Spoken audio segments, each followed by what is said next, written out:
灯全灭的那一晚会是哪一晚？先别急着回答这个问题，因为过去这1年多，他已经在地球上好几个角落，被不同的城市用最狼狈的方式回答过了。马德里的地铁隧道里，乘客举住手机，微弱的灯光沿着铁轨摸黑往外走。圣地牙哥的十字路口，红绿灯整排熄灭，警察站在喇叭声的洪流里，用手势指挥，一直站到半夜。哈瓦那的老公寓，电梯停了，冰箱停了，电扇停了，整栋楼的人搬着板凳坐到街上，因为屋里又热又闷又黑，而且没有任何人说得出来电到底什么时候会回来。这些画面全部出自新闻档案，每一段都查得到日期、地点、人数，不是任何人的想象。而现在，在预言圈的行事历上，有一个日期正被反复圈起来。2026年9月23日，秋分，太阳直射赤道，白天与黑夜等长的那一天，有人给这个日期起了一个名字，叫做黑色秋分。这个名字听起来像电影海报，但它背后绑着的是一组非常具体的坐标，一个日期9月23日，一个天文节点秋分，一组在预言里反复出现的意象：断电、断网、黑暗，还有一连串已经写进新闻资料库的潜力。台湾的观众对停电2个字向来有自己的肌肉记忆，跳电的夏天，台风夜里的蜡烛，这些我们都熟。但今天要讲的规模不是一个变电箱爆炸、几条街暗掉的那种，而是一整个国家甚至一整片大陆同时失去电力的那种。等级不一样，准备的逻辑也不一样。照这个频道的老规矩，讲预言之前先把账对清楚。一个预言值不值得认真听，从来不是看他讲的多惊悚，而是看他跟已经发生可以查证的事实能对上几成。所以今天的顺序是这样的，先对3场真实发生的大停电，一场在西班牙，一场在智利，一场在古巴，再看太阳此刻正处在什么样的周期。1859年那场传奇的太阳风暴如果重演会怎样，然后才轮到英国预言家克雷格·汉密尔顿·帕克历年预测里反复出现的断电异象，以及一位跟他互不相识的美国牧师布兰登·毕格斯传讲里的黑暗画面。最后，我们把秋分窗口的3种剧本摊开来推演，包括什么都没发生的那一种，一样都不会少。事实归事实，预言归预言，2条线分开讲，讲到最后再让他们自己交汇。第一场，先讲规模最大的2025年4月28日星期一，西班牙时间中午12点33分，伊比利半岛的电网在大约5秒之内损失了相当于全国6成的用电负载。你没有听错，5秒6成。西班牙全境、葡萄牙全境，外加法国西南部一小块，同时陷入黑暗，受影响的人数以千万计。马德里和里斯本的机场紧急切换备用电源，航班大乱，地铁列车停在隧道正中间，车厢里一片漆黑。高速铁路停在前不驻村后不驻店的荒野上，铁路公司事后统计，光是从受困列车里撤出来的乘客就超过35000人。行动网络的讯号一格一格消失，加油站的油枪打不出油，超市的收银机结不了账，提款机吐不出钞票，医院靠柴油发电机硬撑，电力优先留给手术室和加护病房。整个半岛在一个再平凡不过的星期一中午，毫无预警地退回了没有电的年代。街上唯一还在稳定传递资讯的是汽车收音机。很多西班牙人那天下午做了同一件事，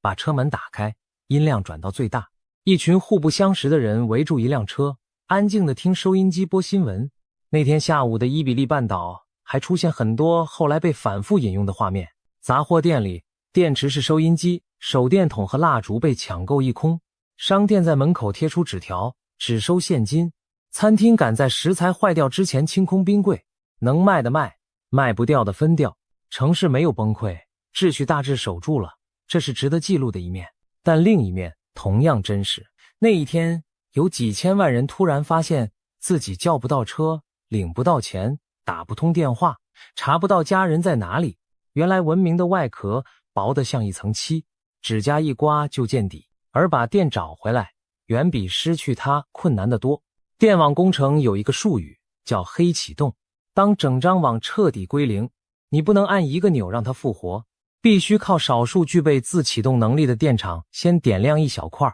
稳住频率，再一小块一小块往外扩，像在黑暗里重新搭一座纸牌屋。任何一步不稳，前面的努力全部归零，从头再来。西班牙和葡萄牙的工程师就这样从下午修到深夜，大部分地区在约10小时后陆续复电。西班牙官方一直到隔天清晨才敢正式宣布电网恢复正常运转。约10小时，听起来好像不长，但对一座现代城市来说，已经足够让冷冻食品开始融化，让加护病房外的家属心跳加速，让几千万人重新想起一件被遗忘太久的事。我们的整个生活其实悬在一条看不见的电线上。停电当下，各种说法满天飞，网络攻击、太阳风暴、再生能源崩溃，每一种讲法都有人信，也都有媒体敢下标。几个月之后，官方调查报告出炉，结论比所有阴谋论都无聊，也比所有阴谋论都可怕。报告指出，那天中午电网出现异常的电压波动，一部分发电机组为了自保而跳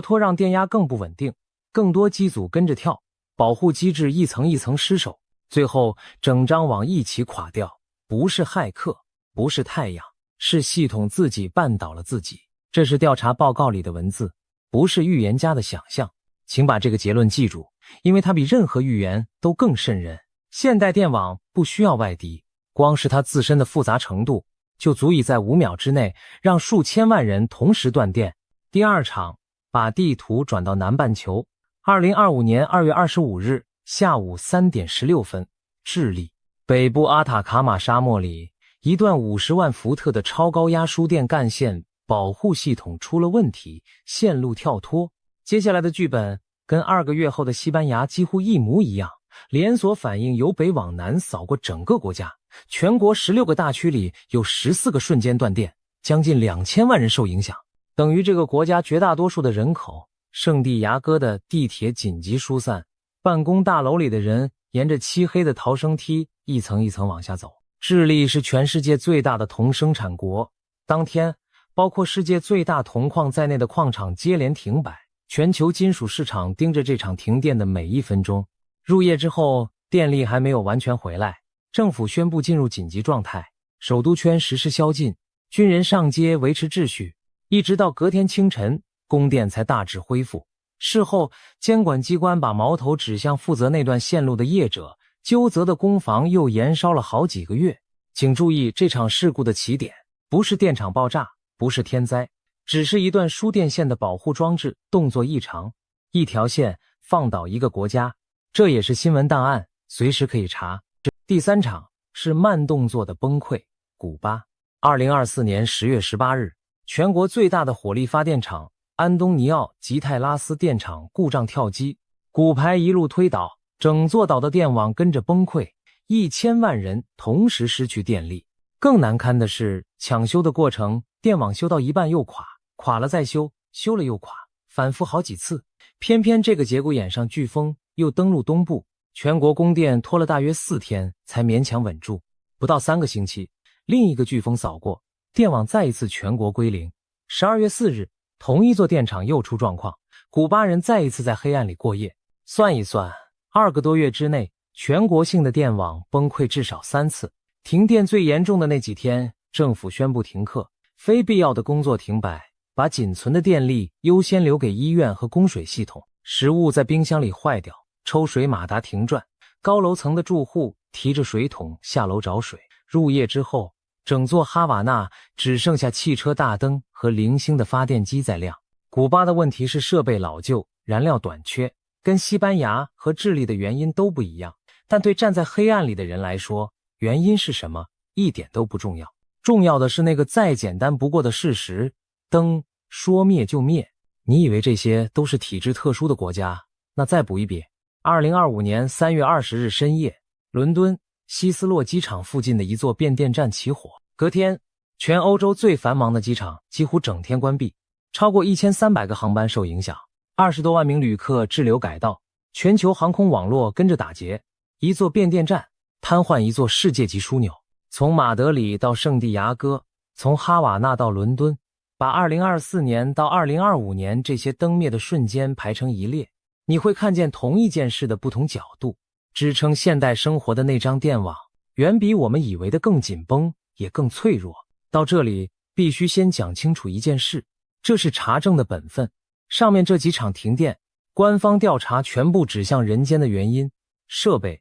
程序、老化、管理、火灾，没有任何一场是太阳造成的。这一点必须先讲清楚。但接下来这一段才是整个故事真正让人睡不好的部分，因为就在这些停电密集发生的同一段时间，太阳正好走到它周期的最高峰。太阳的活动大约每11年起伏一次，黑子增多，闪焰变密，喷发变强。天文学界按顺序编号，现在进行的是第25周期。2024年10月，美国太空总署和美国海洋暨大气总署联合宣布，太阳已经进入本周期的极大期，高峰状态预计至少延续到2025年，而下降段的余威会一路扫进2026年。这是官方新闻稿，白纸黑字，不是任何人的想象。而且太空物理学界还有一个让人不太舒服的统计，许多最猛烈的太阳风暴并不是发生在峰值正中央，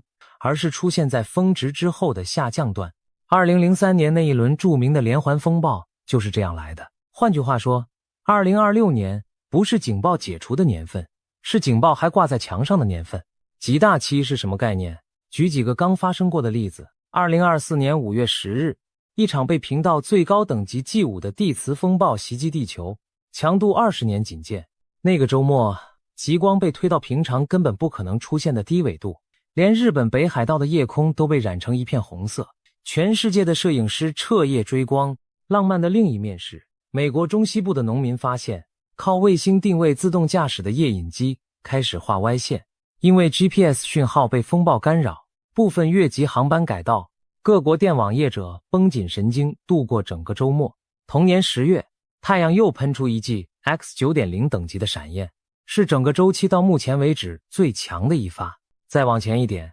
，2022年2月，一场强度并不算顶级的地磁风暴，让刚发射升空的约40颗星链卫星因为大气阻力暴增而集体提前坠毁，一整批直接报销。太阳不是可能会醒，太阳已经醒了，而且正站在它力气最大的那几年。这里花30秒把2个常被混为一谈的东西分开讲。太阳闪焰是光和 X 射线，用光速走8分钟就到地球，主要干扰无线电通讯和导航讯号。它来了你才知道，无从闪躲。日冕物质抛射是实体的带电粒子云，质量动辄以1吨计，速度慢得多，从太阳飞到地球要1到3天，而这1到3天就是人类拥有的全部预警时间。真正能把电网打趴在地的主要是后者，请记住这个时间差，后面推演剧本的时候会用到它。顺带一提，在地球和太阳之间的引力平衡点上，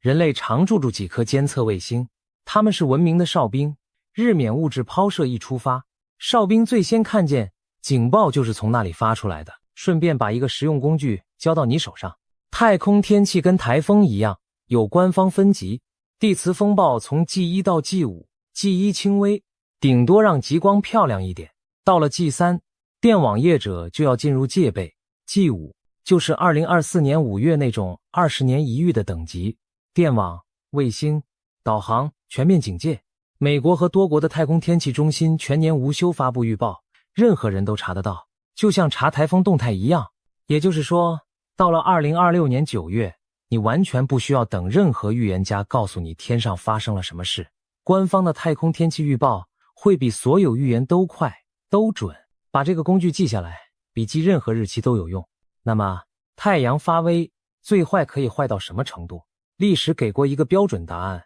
叫卡林顿事件。1859年9月1日上午，英国天文学家理查·卡林顿在自家天文台描绘太阳黑子，亲眼看见日面上爆出2道刺眼的白光，持续了几分钟。他当时并不知道自己刚刚目击了人类观测史上最强的太阳闪焰。大约17个小时之后，一团巨大的日冕物质抛射正面撞上地球。当时人类最先进的电子基础设施是电报，结果是欧洲和北美的电报网大面积瘫痪，电报机喷出火花，有记录说连纸袋都烧了起来，有操作员被电击，还有些线路在拔掉电池之后，靠着大气里感应出来的电流继续收发讯息。极光一路往赤道方向压，古巴哈瓦那的居民在夜空里看见血红色的光幕，有人冲上街，以为城市失火了，顺带把那个日期记下来，9月1日到2日，人类史上最强的太阳风暴本身就发生在夏末秋初，贴近秋分的时节。这个细节等一下会回来。1859年，全世界付出的代价不过是几台电报机和几场虚惊，但如果同样等级的风暴打在今天这个用电力、晶片和卫星串起来的文明身上呢？工程学界推演过很多次，结论大同小异：卫星受损或失控， GPS 定位与授时失准。而授时失准这4个字，外行人听不出严重性，内行人直冒冷汗，因为金融交易、行动通讯、电网调度全部依赖精确到微秒等级的时间讯号，高纬度航线关闭，短波通讯中断，而最要命的是长距离输电网里的大型变压器。地磁风暴会在大地和长导线里感应出额外的电流，让这些变压器过热、绝缘裂化，甚至烧毁。超高压变压器不是仓库里有现货的东西，一台往往要定制1年以上，全球产能非常有限。也就是说，最坏情境不是停电10小时，而是部分地区停电数个星期，甚至数个月。有国际保险机构和研究团队估算过，光是美国单一场卡林顿级风暴造成的经济损失就可能高达数兆美元。这些数字出自工程报告和保险精算文件，不是预言书。卡林顿之后，历史还留了一场常被拿来对照的风暴。1921年5月，一场强度直逼卡林顿等级的地磁风暴再度来袭。那时的电气化程度已经比1859年高了一大截，结果是纽约的铁路耗质与电报系统故障起火，车站一度陷入混乱。远在北欧，瑞典的电话交换设施也传出火警，工程史后来给它取了个外号，叫铁路风暴。把3个年份排在一起看，规律很清楚。1859年，太阳烧的是电报；1921年，烧的是铁路和电话；1989年，烧的是电网。每一次技术升级，人类摊在太阳面前的受灾面积就更大一圈，下一次摊在那里的是整个数位文明。而且不要以为这只是纸上推演。1989年3月13日，一场地磁风暴让加拿大魁北克的电网在90秒之内全面崩溃，600万人在严寒里停电9小时，变电设备实实在在烧坏了。2003年万圣节前后，太阳连环喷发，瑞典南部城市一度停电，南非好几台大型变压器直接报废除役。顺便补一场人为的对照组。2003年8月14日，美国东北部和加拿大安大略因为俄亥俄州的高压线碰到没修剪的树枝，加上控制室的警报，软体失灵，连锁跳电一路蔓延，5000万人停电，部分地区2天后才完全复电。纽约人摸黑爬下高楼，睡在门廊和公园里，太阳也好，树枝也好，软体也好，全部指向同一个结论：这张网倒过不止一次，也随时可以再倒一次。还有一个更少人知道的事实，2012年7月23日，太阳喷出一团卡林顿等级的日冕物质抛射，速度和强度都足以重演1859年的灾难。它扑空了，那一团正面穿过地球公转的轨道，而地球在大约1个星期之前才刚刚通过同一个位置。换句话说，我们跟一场文明等级的灾难擦身而过，差距只有几天的轨道位置。美国太空总署的科学家事后发表研究，讲过一句流传很广的话，大意是：如果那一团正面命中，我们到今天可能都还在收拾残局。这件事几乎没有登上过主流新闻的头条。我们不是安全，我们是运气好。讲完天上，讲海底，因为这一层脆弱，离台湾特别近。全球95%以上的跨国数据流量走的不是卫星，是海床上那些直径跟花园水管差不多的海底电缆，而台湾对外的10几条国际海缆集中在少数几个登陆站上岸。2023年2月，连接马祖的2条海缆在几天之内先后被过往船只切断，马祖居民的网路瞬间退回上一个世代，传一张照片要等半天，行动支付时通时断，视讯会议直接放弃，全岛靠微波备援勉强维持最低限度的连线。这种状态拖了将近2个月才完全修复。2022年1月，东加火山爆发，扯断全国唯一的对外海缆，整个国家从网际网路上消失了5个星期。同一段时间，波罗的海接连发生海缆与电力电缆受损事件。欧洲多国海军开始为了几条缆线出动舰艇巡逻。电网怕太阳，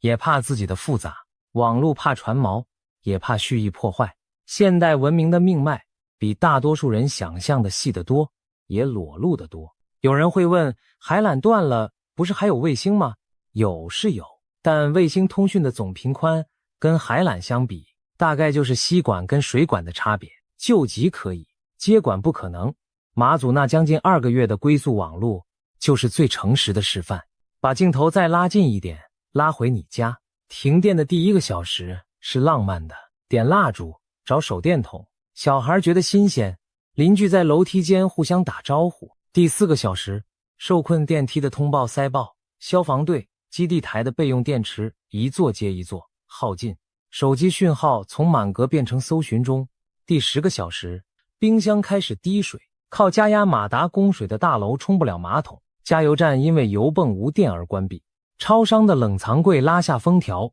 过了第24小时，问题就不再是不方便，而是秩序。西班牙撑了约10小时，古巴撑了4天，这中间的每一格刻度都有真实的城市亲身量测过，不需要任何想象力。而这条时间轴上最容易被忽略的一格是资讯。停电的城市里，谣言跑得比抢修车快，谁能先拿到可靠的讯息，谁就能先把心安下来。台湾人对这种感觉其实也不陌生。2017年8月15日，因为供气操作的一个失误，大潭电厂6部机组同时跳机，全台分区轮流停电，668万户受影响，无数人在闷热的夏夜里摇着扇子等电来。2021年5月13日，兴达电厂事故，全台无预警分区轮流停电，4天之后5月17日再来一次。2022年3月3日，又一场事故，549万户停电，部分地区到中午都还没有复电。这些日子不用查外电资料库，我们自己都记得。而每一次事故之后的检讨报告都写着似曾相识的句子，单一设备、单一操作、单一环节的失误就足以触发全系统的连锁反应。这些句子跟西班牙那份调查报告的结论几乎可以互相翻译。而且台湾的电网是一张孤岛型的网，不像欧洲大陆可以跟邻国互相支援，倒了就只能靠自己爬起来。把这个背景放在心里，我们回头看预言，可查证的部分到这里告一段落。事实层面的结论很简单，大停电不是科幻，它在过去2年密集发生过。太阳正处在官方认证的高峰段，卡林顿级的风暴是科学界白纸黑字承认的低几率、高冲击风险。换句话说，就算你把预言2个字整个丢掉，光凭事实本身，黑色秋分所描述的那种夜晚也已经站在可能性的名单上了。预言做的事只是替他按上了一个日期。现在换预言登场，克雷格·汉密尔顿·帕克，英国预言家，预言圈的老面孔。他的习惯行之有年，每年年底发布下一年度的预测清单，文字放在部落格，影片放上网路，从政局、天灾、经济到名人动向，一条一条排下去。他在圈内打响名号，靠的是被媒体反复引用的2次命中、英国脱欧公投的结果和2016年川普当选，这2条都发布在事件发生之前，有时间戳可查。但照这个频道的规矩，另一面也必须摆上桌。他每年的清单很长，动辄几10条，命中的会被反复传送，落空的很少有人回头清算。批评者说，这叫散弹打鸟，射得够多，总会中几发。支持者说，你去看他中的那几发，准得不像运气。2种说法都先记下，然后我们看内容本身。翻开帕克历年的预测，有一组异象出现的频率高得不太寻常，电力与通讯的中断，大规模的网络瘫痪，银行和支付系统因为断线而冻结，城市陷入停电，通讯中断之后社会短暂的失序与恐慌。这组画面在他的清单里隔几年就回来一次，措辞每次不同，核心始终相同，灯会熄，讯号会断，而且会发生在人们最没有防备的时候。2025年4月西班牙大停电之后，英国媒体翻出他先前的预测清单，指出里面确实出现过欧洲大规模停电的说法。相关报道当时热过一轮。你可以说清单那么长，蒙中一条并不奇怪，也可以说一个意象反复出现超过10年，然后现实开始一件一件追上它。二种读法都成立，这个频道的立场一贯，二种都摆出来，你自己称。这里顺便交代对账的方法，因为它决定你该信几分。扎帕克这一类的年度预言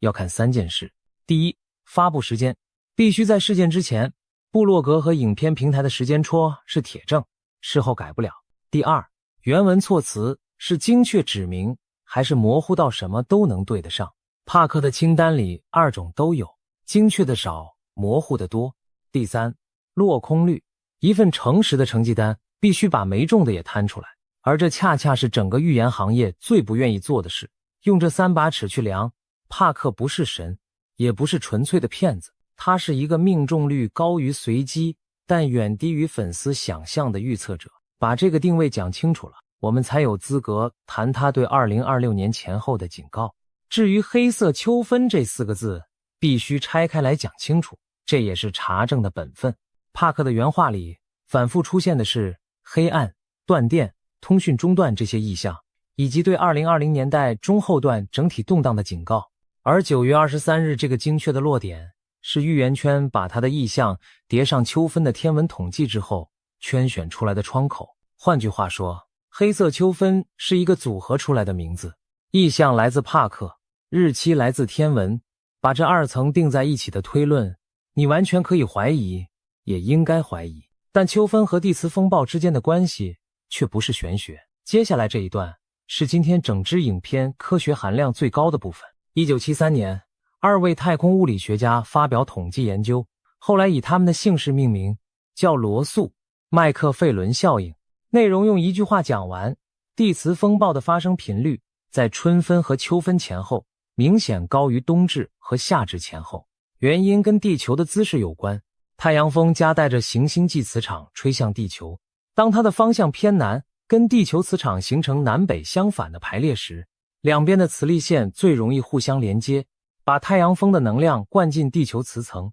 这个过程叫磁重连。而在春分、秋分前后，地球自转轴与公转轨道的几何关系，让这种南向排列出现的几率达到1年当中的高点。讲白话，1年之中，地球磁场的大门最容易被推开的2段时间，就是春分前后和秋分前后。这是几十年卫星与地面观测资料堆出来的统计结论，发表在期刊上，写进教科书里。这是科学的日历，不是任何人的想象。追极光的摄影师圈子里，甚至有一个行话叫极光季，指的就是春分和秋分前后那几个星期出大景的几率最高，然后把前面埋的线收回来。1859年的卡灵顿事件发生在9月1日到2日，贴着秋分的门口。1989年的魁北克大停电发生在3月13日，贴着春分的门口。人类史上最著名的2场地磁灾难，一场靠秋分，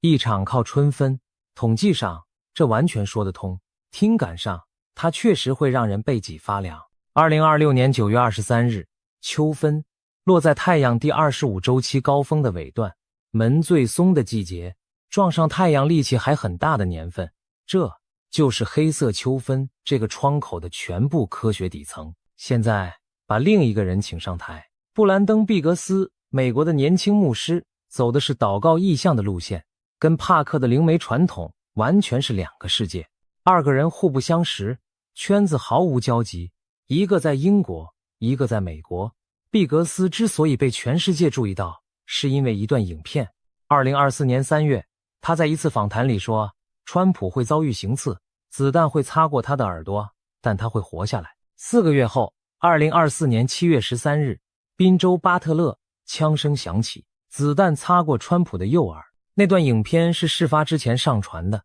时间戳摆在那里，事后连向来对预言嗤之以鼻的主流媒体都不得不把它翻出来报道。这是毕格斯的对账记录。在预言圈，这种等级的命中叫入场券。当然，入场券只代表他有资格被认真讨论，不代表他之后的每一句话都会兑现。这二件事必须分开来看。而在同一段传讲和后续的讯息里，毕格斯描述了行刺之后的画面，美国会走进一场比大萧条更深的经济崩塌，然后是一段他反复用黑暗来形容的时期。预言圈里有人把这个黑暗直接读成字面上的断电，读成电网崩溃，城市熄灯。但平心而论，这里必须替他把话讲准。就原话的脉络，毕格斯讲的黑暗更接近经济与社会层面的沉沦、萧条、匮乏。人心的黑并不是明确指住变电所讲的。这个频道不替任何人加码，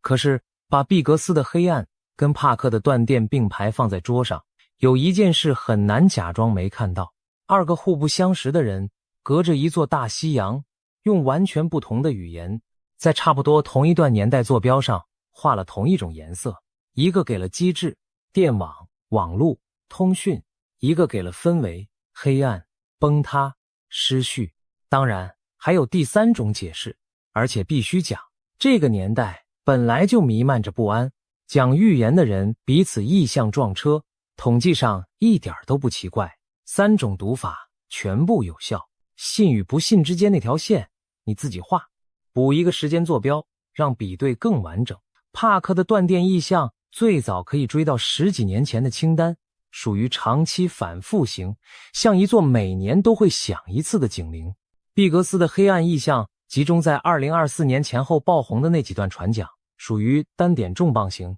像一发突然划过夜空的照明弹。预言圈把警铃和照明弹叠在一起，取交集，落点就在2020年代的中后段，而2026年正好坐在这段坐标的中央。要强调的是，这是预言圈的推法，不是这个频道的背书，这两者的差别希望你听得出来。好，回到那个被圈起来的日期，2026年9月23日，台湾时间当天上午，太阳越过赤道，北半球正式入秋。顺带一提，这个秋天前面还挂着2个记号，上一集讲过，8月12日的日全食和16天后8月28日的月食。石像在预言圈历来被读作倒数的钟声，而秋分就排在钟声之后的第一个关口。如果黑色秋分要兑现，它会长什么样子？我们把剧本分成3种，一种一种推，不跳过任何一种。剧本1，几率最高的一种，局部电网事故，不需要太阳出手。西班牙那种系统自己绊倒自己的戏码，理论上随时可能在世界任何一个角落重演。全球的电网都在老化，再生能源的占比快速上升，电网的调度变得前所未有的复杂，而极端天气还在不断加压。秋分前后正好是北半球许多地区用电形态切换的季节，冷气退场，暖气还没上场，电网卡在调度的换档点上。如果2026年秋天地球上任何一个主要国家发生一场数百万人等级的大停电，落点又刚好在9月下旬，你完全可以想象接下来的剧情。预言圈连夜盖章，黑色秋分应验，帕克的名字再一次登上英国小报头条。从统计角度讲，这种应验的含金量其实不高，因为地球够大，电网够多，事故够频繁，总会有一场落进窗口里。顺便给一个诚实的对照，2025年那几场大停电，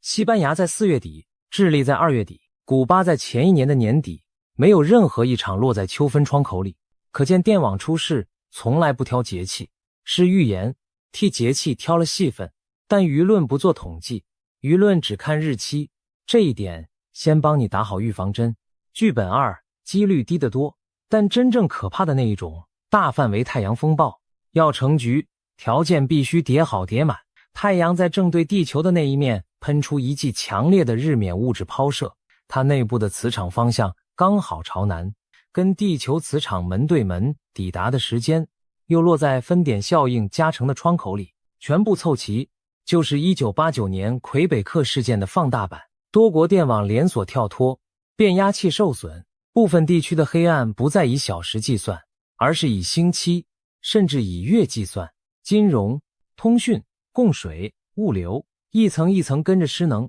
但话要讲平衡，人类不是毫无防备。日冕物质抛射从太阳飞到地球，要1到3天，太阳监测卫星会提前看见它出发，各国太空天气中心会发布警报，电网业者接到警报之后，可以降载，重新调度，隔离脆弱的变压器，把伤害压到最低。前面说过的那1到3天，就是文明的安全带。卡灵顿级的风暴本身也是罕见事件，有研究估计未来10年出现的几率大约1成，也有更保守的估算，1成听起来不高，但我们愿意为远低于1成的几率系安全带买保险。对一场可能让部分地区倒退几个月的事件来说，1成是一个大到不该被忽略的数字。在剧本2里，还要替台湾观众补一个关键的平衡视角，地磁感应电流对电网的威胁，纬度越高越严重，这正是魁北克、瑞典这些高纬度地区一再中招的原因。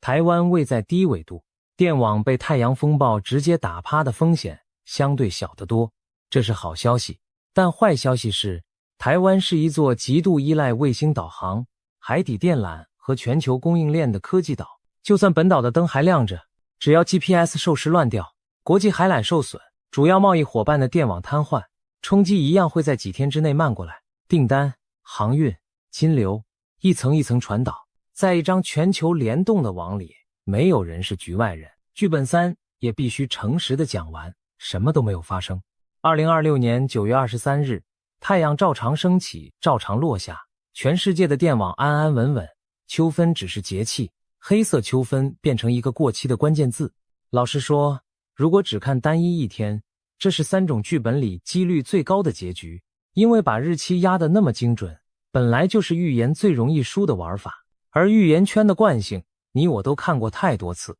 日期落空，窗口就往后挪，秋分不行还有冬至，今年不行还有明年。这种挪法看多了，会产生另一种危险，叫狼来了效应。警报喊过太多次，等到哪一天真的有事，没有人再抬头。所以这个频道的做法是把话写在前面，如果那天什么都没发生，我们会回来把这一集的账重新翻开，哪些对上，哪些落空，一条一条算清楚，这是规矩。但有一件事跟预言的真假完全脱钩，前面讲的每一场停电都真实发生过。太阳的高峰段是官方认证的，电网的脆弱是工程界公认的，预言可以落空，风险不会跟着落空。而且安静在做准备的不是只有预言的听众。2025年3月，欧盟执委会发布全民防备策略，白纸黑字建议成员国的每一个家庭储备至少足以自给72小时的物资，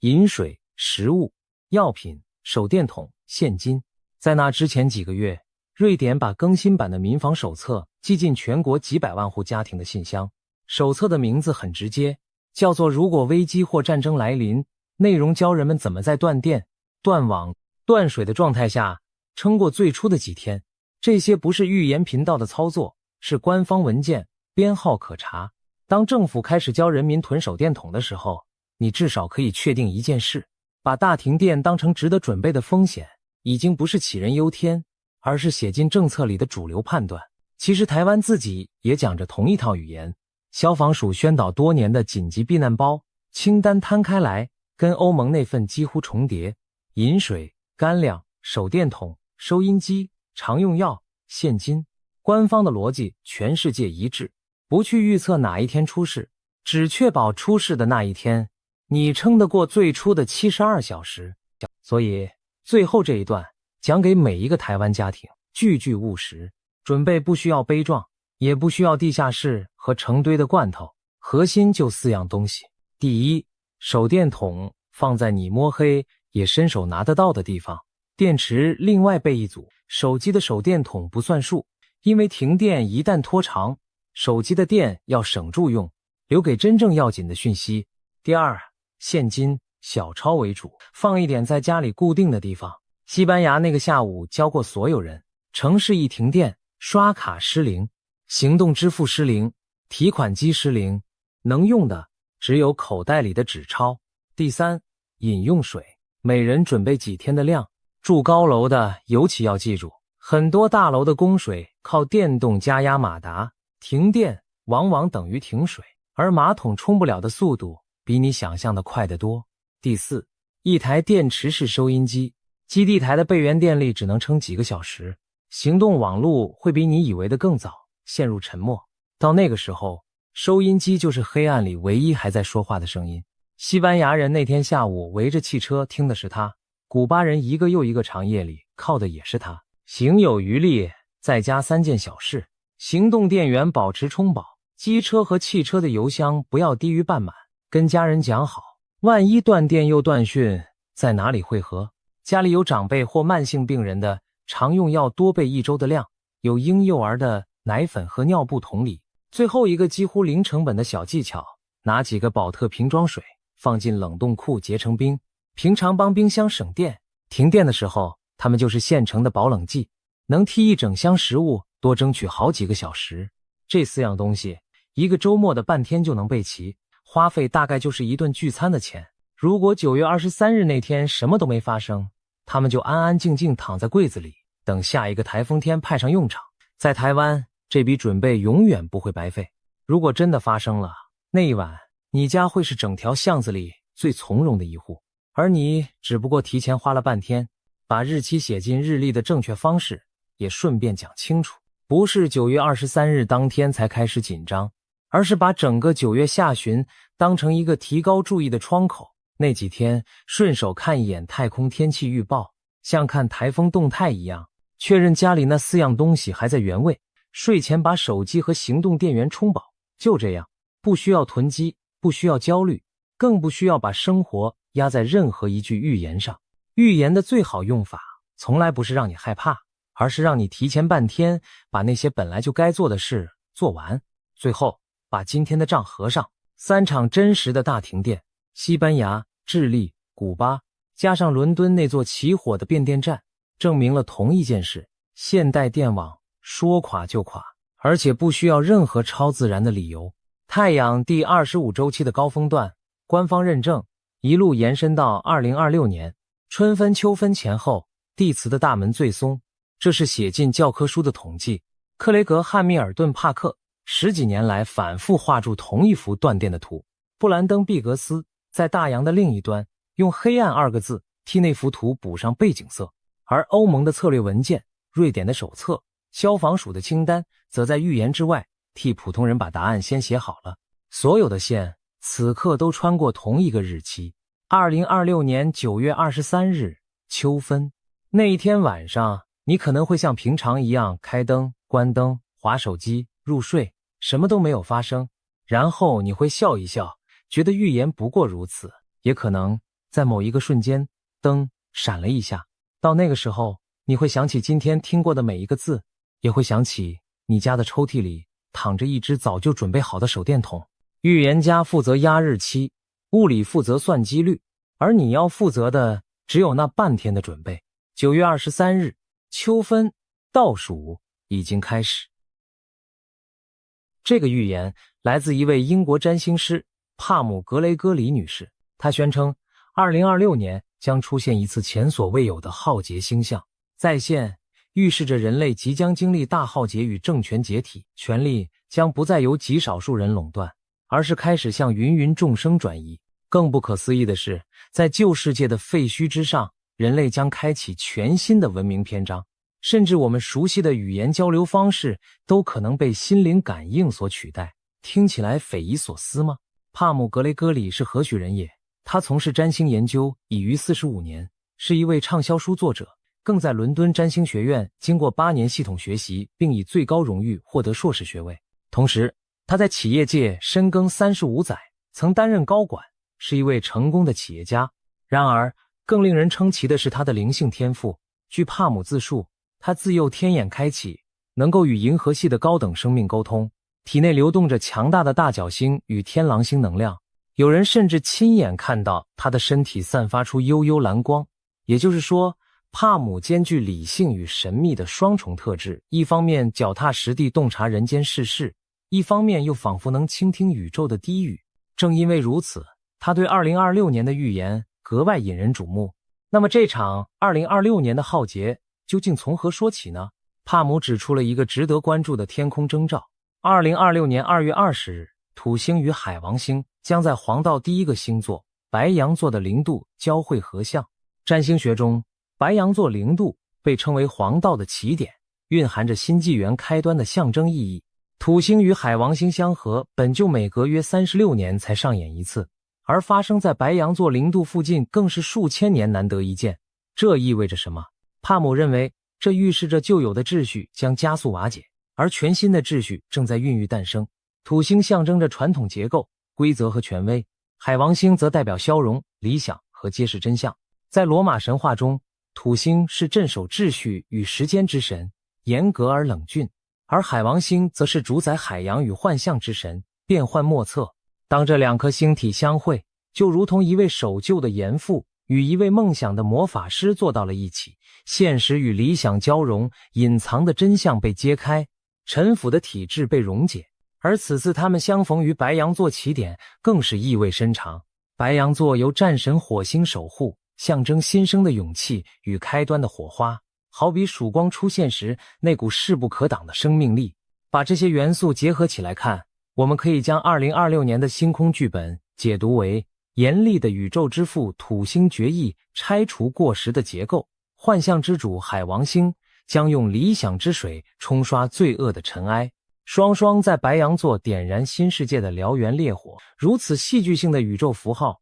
难怪让帕姆坚信人类正站在巨变的门槛上。历史上，每当土星与海王星合相，人类社会往往出现翻天覆地的变革。想象一下1917年，彼时第一次世界大战正酣，而在东方，俄国爆发革命，末代沙皇罗曼诺夫王朝轰然倒下，随之崛起的是一个全新的政权形态。在1917年土星海王合相的影响下，旧有的地质崩解，世界版图开始重新洗牌。再看1952年至1953年，土星与海王星再度相合，那前后正值二战后冷战格局形成之际，斯大林在莫斯科撒手人寰，统治苏联数十年的铁腕独裁者就此谢幕。而在同一年，婴儿普京在列宁格勒呱呱坠地，仿佛命运在权力更迭中种下了新的伏笔。那段时期，苏联政坛风云变幻，东西方对峙下世界力量对比发生转折。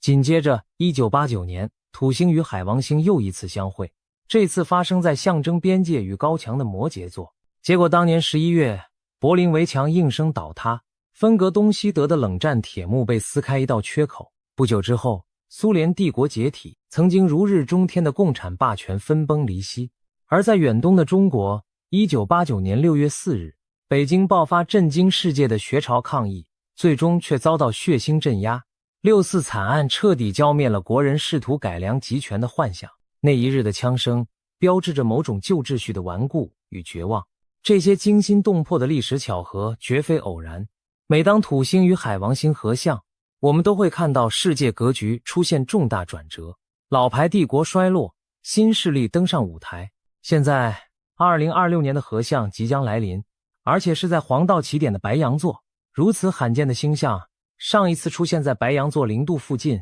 可能要追溯到几千年前人类文明的黎明时分。换言之，这一次或许将掀起6000年一遇的大变局。帕姆相信，2026年的这场宇宙相会将彻底改写人类历史的走向。那么这场改写将如何展开呢？帕姆针对当今世界几大强权给出了他的预示。在美国方面，他暗示2026年美国政局将非常有趣，充满变数。前任总统川普主导的某项和平协议最终结果如何，可能出人意料。总之，在土海合相的推动下，美国政治舞台也许会上演戏剧性的转折，谁也无法笃定未来将走向何方。而在俄罗斯，帕姆预言其版图和政权同样将经历震荡。多年的战争与扩张野心可能让俄国的国界发生变动，或许克里姆林宫对邻国领土的觊觎一时得逞，但讽刺的是，胜利的同时可能孕育着权力的更迭。他暗示俄罗斯的领土格局总是在土海合相时出现变化，也许普京能够暂时捞取些许战果，却难以阻止自身权力的滑落更替。换言之，俄罗斯可能在地缘野心得逞的瞬间突然生变，昔日强人的统治地位不保，新的权力交接悄然展开。至于中国，帕姆的语气尤其强烈，他直言中国现任最高领导人逆天而行，一心想恢复帝制般的终身独裁。愚蠢者最无所谓，他仿佛忘乎所以地模仿起皇帝，这注定会摔得粉身碎骨。帕姆指出，随着冥王星逐步进入象征群体平等与觉醒的水瓶座，中国这个全球政经重心将不可避免地受到去中心化风暴的冲击。这意味着中国多年自上而下的集权管控模式将在民间力量的推动下发生深刻改变。可以想见，亿万普通人蕴藏的反抗能量终将喷薄而出，撼动那庞大的统治机器。其实回顾历史，每当人类社会积累了极端的不平等和压迫，总会爆发将权力重新洗牌的狂风暴雨。16世纪时，欧洲爆发宗教改革运动，人们开始挣脱教会长达数百年的精神垄断，个体的信仰自由初次萌芽。18世纪末，美国独立战争和法国大革命更是推翻了旧的军权体制，人民攻克巴士底狱，推翻君主，路易16被送上断头台，法兰西的君主制就此终结。法国制宪议会颁布了人权宣言，第一次以法律形式赋予平民以自由平等的权利。而大西洋彼岸，美洲殖民地人民通过革命摆脱帝国统治，建立起民主共和的新国家。这些翻天覆地的变革使得此前只有统治者和被统治者两极分化的旧时代宣告终结，中产阶级和公民社会开始形成。耐人寻味的是，这几场革命浪潮之际，冥王星正运行在象征博爱平等的水瓶座，仿佛冥冥中助推了打破等级枷锁的潮流。回到今天，冥王星在21世纪再次进入水瓶座，那些仍维持着巨大不平等、垂直权力结构的独裁国家很可能将面临类似的命运，金字塔尖的特权将被撼动，权力将重新分配给人民。帕姆所说的权力向人民转移，正是指这股不可逆转的平权洪流。帕姆特别强调，2026年中国农历丙午年，俗称火马年将，是人类无法再回避真相的一年。届时，全球范围内隐瞒的真相将被加速揭露。以中共政权为例，统治集团过往种种罪恶再也藏不住，许多黑幕将以极其戏剧性的方式浮出水面。可以想见，将会有越来越多的吹哨人 whistleblower 挺身而出，大量隐秘的文件资料被曝光公之于众，甚至黑客入侵与数据泄露事件也可能层出不穷，一点点击穿专制政权精心编织的谎言迷雾。真相的洪流一旦决堤，任何集权统治都将难以为继。而这一切将从3月开始逐步拉开序幕，一直持续到年底。我们极可能看到中国旧有的权力结构在剧烈动荡中加速崩解，同时也将看到民间新的意识火苗开始点亮黑暗。在中国古代的谶纬预言中，2026、2027两年合称赤马红羊节。每逢农历丙午年，赤马接丁，未年红羊，往往是历史上最易发生重大政治动乱、战争或灾害的时期。上一个丙午、丁未连续出现在上世纪60年代中期，彼时中国爆发了文化大革命的狂风暴雨，社会秩序荡然无存。再上一个则是1906年前后，清政府在内忧外患中摇摇欲坠，各地革命风潮暗流涌动。几年后，清王朝走向土崩瓦解，许多预言都指向这是中国巨变的关键时间点。事实上，从古至今，关于这场变局的预言从未间断。中国流传的推背图、烧饼歌等预言书均在结尾章节隐晦预示过中华大地将经历一场空前的动荡和重生。所谓黑马嘶叫，赤龙起，人人自危，莫赶前之类的句子，在民间被解读为指向21世纪2020年代中期的巨变。而西方的圣经启示录、诺查丹马斯、百诗集等经典预言中，也能找到对世界末节与新世纪来临的隐喻。当古今中外的种种预言不约而同将目光投向这个时间点，不禁令人脊背发凉的同时，又隐隐燃起希望。或许正如那些预言所述，经历至暗时刻之后，人类将迎来命运的转机。英国著名的预言家克雷格·帕克更是断言，2026年习政权将如冰川般崩塌，先是出现一道道裂缝，随后轰然坍塌，不可逆转。他预计中共的解体将从2026年开始进入倒计时，最终中国可能四分五裂，裂变成多个相互独立的单位。无独有偶，帕克还预言2026年伊朗会爆发革命，古巴政权也将垮台。换言之，在这一年，集权统治可能像多米诺骨牌般纷纷倒下，权力真正回归人民的时代将拉开序幕。值得一提的是，欧洲著名的盲眼预言家保加利亚的88万加，俗称龙婆，也曾预言2026年将是一个充满混乱与冲突的年份。他警告说，这一年可能爆发牵涉世界主要强权的大规模战争，引发全球局势的剧烈动荡。部分解读者将万家所言的东方战火对号入座到台海或中东局势，认为不排除中国大陆可能对台湾动武，进而引燃国际战争之火。如果万家的预言成真，那么2026年的浩劫无疑还包括了硝烟与炮火。然而即便如此，帕姆所描绘的总体趋势依然是破而后立，战争和动乱只是旧世界崩坏的表象，最终人类会从废墟中反思教训，迎来新的国际秩序契机。不妨试着描绘一下2026年可能出现的震撼场景。某日清晨，人们醒来发现平日歌功颂德的官媒突然播出了领袖辞职下台的消息，一个统治数十年的专制政权终于在内外交困中土崩瓦解，几百万曾被沉默的人民涌上街头，高呼自由的口号，狂欢的泪水与笑容交织，场面宛如1989年柏林围墙倒塌重现。不到一周，又一个集权政府宣告终结，他的独裁者匆忙流亡，他昔日巨大的肖像被愤怒的民众扯下焚烧。一时间，世界各地传来暴君倒台的新闻，专制政权如多米诺骨牌般接连倒地，国际外交场域也风云激荡。一场困扰多时的战争意外停火，相关大国在最后关头达成了和平协议，让全球松了一口气。然而另一边，一场新冲突的火花又在闪烁，超级强权明争暗斗，整个世界秩序处于重组的前夜。更令人眼花缭乱的是，一波接一波的黑幕内情被曝光，某跨国银行的秘密账本泄露，揭开了权贵洗钱转移财富的冰山一角。某科技巨头多年掩盖的丑闻文件在网络疯传，社会舆论哗然，甚至连长久以来备受争议的 UFO 机密也被爆料者公开。大众惊愕地得知，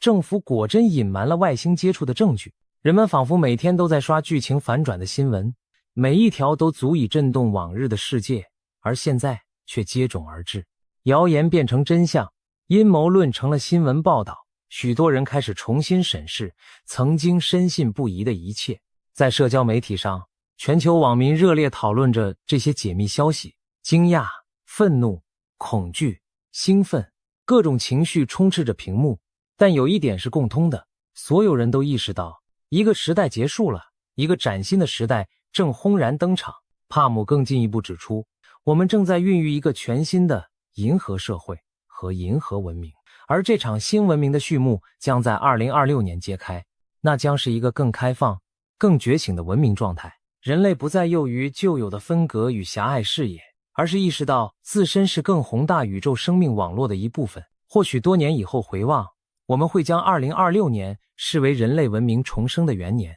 谈到文明重生，不能不提地球本身正在经历的巨变。帕姆强调，未来几年我们将感受到极为强烈的天王星能量。这颗行星在占星学中象征突变、觉醒和革命，恰逢2026年土星海王合相之时，也将出现一次重要的日食，而那次日食与天王星形成精确的形相位90度。简单来说，就是有一股强大的天王星冲击波即将席卷地球。它会如何体现呢？很可能就是自然灾害和气候异常的频发，更频繁而强烈的地震撼动大地，极端天候席卷全球，火山喷发与其他灾变不断上演。我们或将目睹地球自身在剧烈的抖动与调整，仿佛要甩掉缠绕数百万年的沉疴与创伤。地球正在进行自我疗愈和更新，以摆脱过往累积的创伤，恢复生态平衡。这个过程未必平静，恰如毛毛虫化蝶前必经撕裂茧壳的痛苦，地球母亲在重生时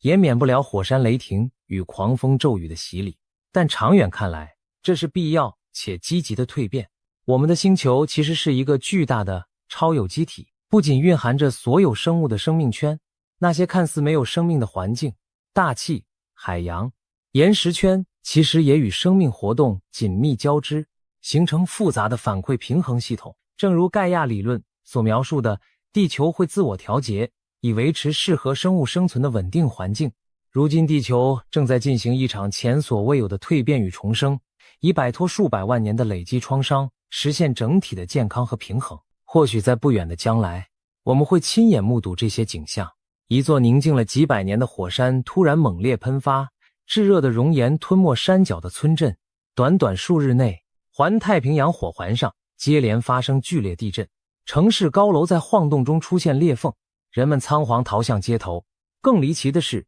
往年酷热的沙漠地区却迎来倾盆大雨，形成壮观的瀑布和湖泊，而一向湿润的森林地带反而枯竭干涸，引发野火肆虐。气候的规律仿佛被打乱重组，酷暑与严寒在地球不同角落同时上演，连科学家都难以解释这些异象。极光出现在从未有过的低纬度天空，海洋中的动物大规模改变迁徙路线，甚至地磁场都出现异常波动，仿佛我们的星球正经历一场前所未有的大调整。这些灾难性的表象背后，或许正是地球母亲为了重生而进行的阵痛。帕姆把这看作是一场地球的蜕变与重生。我们与地球休戚与共，地球的重生和人类意识的提升是同步的。地球在疗愈自身，人类也在此过程中被唤醒。事实上，2026年将出现多波次的人类意识觉醒浪潮。帕姆指出，特别是2026年6月和7月，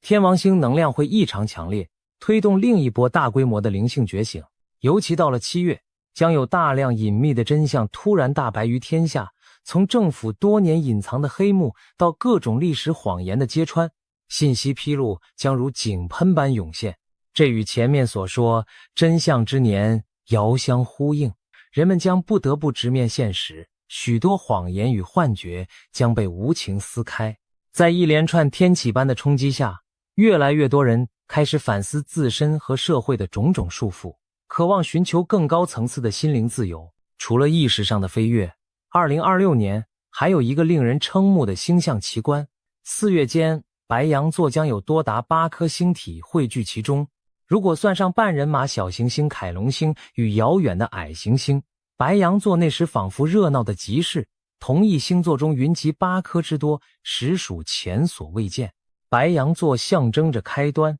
燃烧的生命力与行动力。如此众星云集于白羊，无异于在天地间点燃了一支巨大的创世火炬。可以预见，2026年将涌现出前所未有的开创能量，推动人类以惊人的速度踏入新阶段。帕姆甚至预计，整个2026年将有6、7波源源不绝的进化能量灌注地球，像涟漪一样一圈圈冲击和提升着人类意识，其中每一波都带来新的改变浪潮。到7月时达到最高潮，我们或将感受到一种空前高频的震动，共振之中，旧世界的残垣断壁在崩解，新世界的轮廓在迅速成型。说到这里，你也许会问，新世界到底是什么模样？帕姆的预言中，一个引人入胜的亮点是对未来沟通方式和科技飞跃的描述。他提到一个惊人的观点，大众传播将在2026年前后迈上一个更高的台阶。心灵感应这种过去只存在于科幻和神话中的交流形式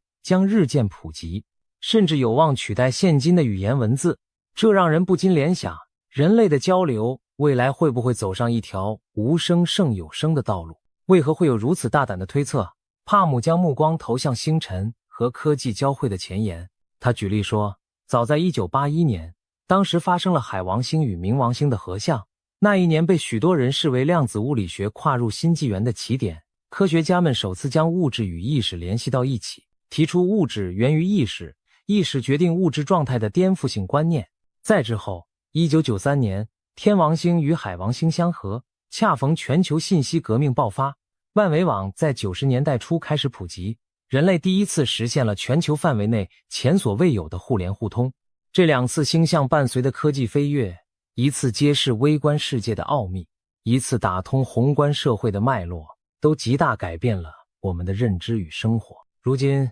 当土星与海王星又一次准备交汇，帕姆预见新一轮的沟通革命正蓄势待发，那就是心灵感应的普及。事实上，放眼当下最前沿的科技，我们已隐约看到心灵感应变为现实的端倪。埃隆·马斯克旗下的 Neuralink 脑机接口公司正在做的事情，可谓将科幻照进现实。马斯克多次公开描绘过非语言交流的技术蓝图。他指出，目前人类的沟通方式效率极低，我们的大脑中充满海量念头，但通过嘴巴说出来时，不得不将复杂思想压缩成有限的词句传递给对方，中间大量信息都丢失了。而借助脑机接口，两个植入芯片的人可以直接交换概念，一方的大脑活动被编码后无限传输给另一方，对方无需通过语言翻译，就能即刻领会其中完整而丰富的含义。这种从意念到意念的直接传输，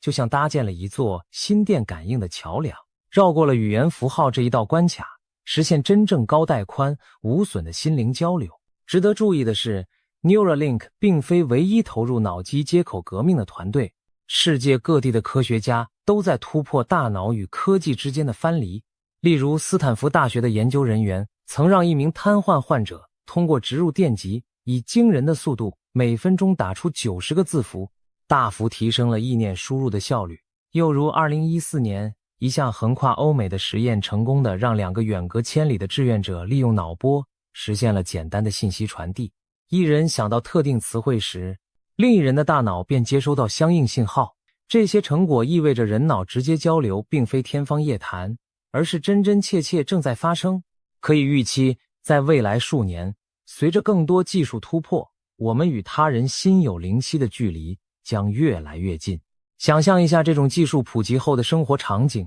来自中国的工程师只需心念一动，便将脑中复杂的设计蓝图及时传送给远在美国矽谷的同事，两人甚至不必开口，就已经完成了一次高效的跨国头脑风暴会议。又比如，一位失语多年的中风病人植入脑机接口后，第一次无声地开口对家人说出心里话，亲人们激动得泪流满面。甚至当人类未来踏上火星或更遥远的星球时，宇航员之间也许可以通过脑波互联设备来交流，再也不受无线电延迟的限制。这些以往只存在于科幻作品的场面，或许很快就将成为现实的一部分。这样的图景令人兴奋，又让人不安。如果思想可以被直接读取和传送，那人类最后的私密领地，我们的头脑，该如何自保？当别人能够直接看见你的想法，谎言将无处遁形，隐私也将面临前所未有的挑战。这正是目前法律与伦理界争论的焦点，如何在发展脑机技术的同时，保护个人意识的自主权和隐秘性。然而，不管怎样，帕姆所预言的心灵感应取代语言，已不再仅仅是灵媒的狂想，而是有具体的科学探索在铺路实现。当大脑与大脑直接相连，人类社会的交流模式将彻底颠覆，我们彼此之间的误解隔阂或许会大大减少，因为交流将变得如水晶般清澈透明。那时，一心一意将具有全新的意义，我们真正做到了以心传心。与此同时，人工智慧 AI 技术也在以惊人的速度突飞猛进。也许就在2026年前后，人工智能的能力将达到前所未有的水平。最新一代的大型语言模型和自主学习系统将展现出近乎人类甚至超越人类的智力。许多以往只有人类才能胜任的工作， AI 将轻松取代完成。这虽引发对失业潮的担忧，却也意味着生产力的巨大飞跃。我们不得不重新思考自身的定位。当机器变得极其聪明，教育模式、经济结构乃至价值观都将迎来挑战和转变。AI 的广泛应用也许会帮助人类攻克无数难题，例如迅速研发新药、对抗流行疾病、解决能源优化困境，甚至代替我们去太空中执行危险任务。在科学研究上， AI 或许能分析海量天文数据，替我们捕捉到外星文明发出的蛛丝马迹。正如有些未来学家所说，也许第一个与地外智慧真正对话的将不是人类自己，而是我们所创造的人工智能。如果真是如此， AI 将成为人类融入银河文明的桥梁之一。然而， AI 的发展也伴随巨大风险，一旦失控或被不当利用，其破坏力不亚于核武器。如何在享受 AI 带来的繁荣同时，为其设定道德与安全的边界，将是人类在新纪元必须慎重思考的课题。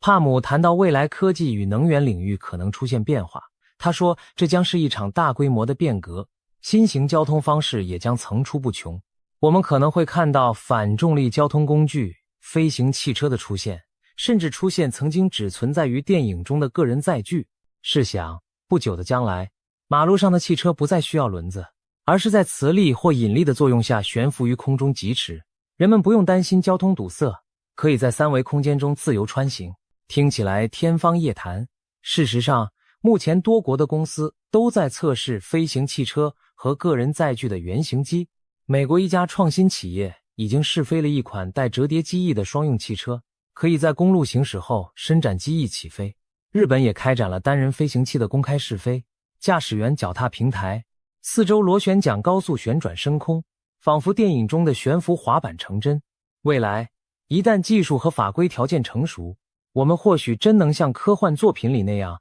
驾驶小型飞行器在空中穿梭。另一方面，一些超高速交通概念也在酝酿中，例如真空管道运输及所谓 Hyperloop 超回路列车，如果研制成功，将让乘客以接近音速的速度穿梭于城市之间，通勤方式将被彻底改变。就拿公共交通来说，韩国目前正在研发一种匪夷所思的磁悬浮列车，它能悬浮到与树梢齐高的高度沿轨道飞驰，当需要上下乘客时，它便平稳降至地面站台，接载乘客后再升回与树木齐平的高度继续前行。它利用磁力原理，通过电磁极性的转换来实现升降与推进，整个过程安静而清洁。试想在未来某天的樱花季节，一列无声的空中列车穿行在林梢花海之间，乘客如置身梦境，这将是多么浪漫又令人惊叹的场景。反重力汽车与飞行列车仅仅是冰山一角，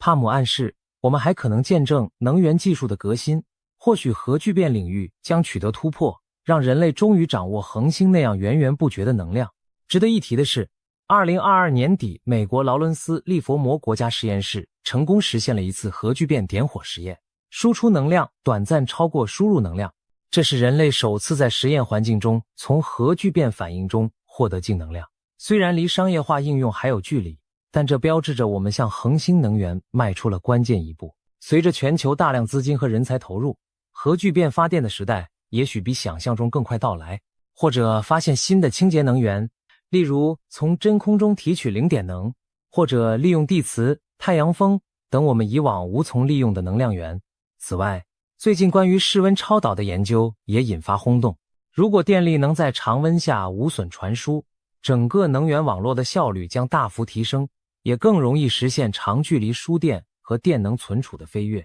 当能源取得革命性突破后，整个经济版图都将被重写，那些掌控旧能源的既得利益集团将失去优势。试想一个取之不尽又不污染环境的新能源时代来临，世界将发生何等巨变，从交通、工业到日常生活都将焕然一新。面对即将到来的技术爆炸和社会巨变，我们每个人的生活都将变得极具不确定性。帕姆感叹，以往我们的人生相对可预料，你大概知道今年底自己会在哪座城市，计划是上大学、找工作还是买房成家。但2026年之后，我们的生活可能出现巨大的飞跃和转折，未来变得难以预测，不确定性将大幅增加。我们很难像从前那样为5年、10年后做具体打算，因为世界随时在发生范式转换，1年之中可能就出现以往几十年才会发生的变化。这既令人生畏，又让人充满好奇。未来将把我们带向何方呢？帕姆提醒，正如社会结构将巨变，金融和经济体系也难以幸免。我们长期习以为常的自上而下控制的金融模式，可能在未来几年发生根本性的崩解。他观察到一些星象预示了金融动荡的时间节点。1月18日前后，月亮运行到摩羯座与太阳合相，或许是市场混乱的开端信号。剩下7月，金融领域可能再度出现重大风波，而到了9月、10月，财经状况恐怕也将剧烈震荡。在此过程中，传统银行体系和货币制度可能遭遇前所未见的信任危机与重创。我们回想2008年，冥王星刚进入摩羯座不久，全球就爆发了严重的金融危机，几大投行接连倒闭。如今冥王星即将离开摩羯座，这或许意味着旧的金融秩序将随之瓦解重组，资本市场的暴涨暴跌，货币价值的重估，各国经济实力对比的洗牌，种种巨变都可能在这段时期提速上演。同时，新兴的金融科技也在酝酿颠覆传统体系。区块链和加密货币的兴起提供了一种去中心化的经济模式，挑战着传统银行和法币的垄断地位。不少国家央行开始研发自己的数位货币 CBDC， 试图在金融秩序巨变前掌握主导权。一旦旧的金融架构坍塌，这些新兴技术很可能迅速填补真空，建立起更加开放或截然不同的经济规则。金融世界正处于新旧交替的临界点，我们或将见证货币形态和财富分配方式的革命性转变。帕姆也给出了一些务实的建议，他提醒大家，最好手头备一些现金以备不时之需，因为在经济动荡期，不排除出现暂时性的支付网络瘫痪或停电等情况。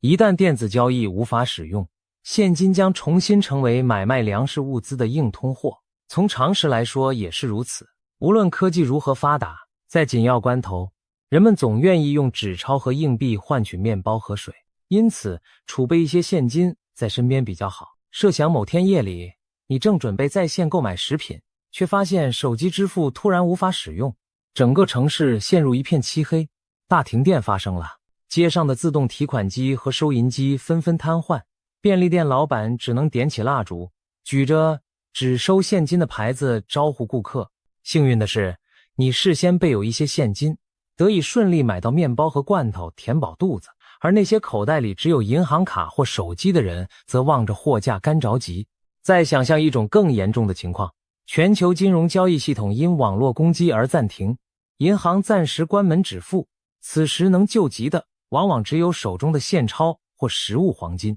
这些听起来极端，但历史上并非没有先例。正因如此，帕姆的建议值得我们警惕，未雨绸缪总好过事到临头措手不及。听到这里，也许不少人不免心生忧惧，我们是否将面临一个战乱频仍、经济崩盘、天灾肆虐的末世景象？帕姆却告诫我们，不要让自己陷入恐惧的漩涡。他强调，越是在乱局中，越要保持乐观和平静的心态。为什么？因为我们的意识状态其实会影响我们所经历的现实，这并非虚无缥缈的心灵鸡汤，而是有科学依据的能量共振原理。当你整日关注那些骇人的新闻，脑海中充斥战争、灾荒、瘟疫与混乱的景象，你的情绪频率就被锁定在恐惧与绝望的波段上。根据共振原理，同频的能量会互相吸引，也就是说，当你散发恐惧，你便容易将更多让人恐惧的际遇吸引到自己生命中，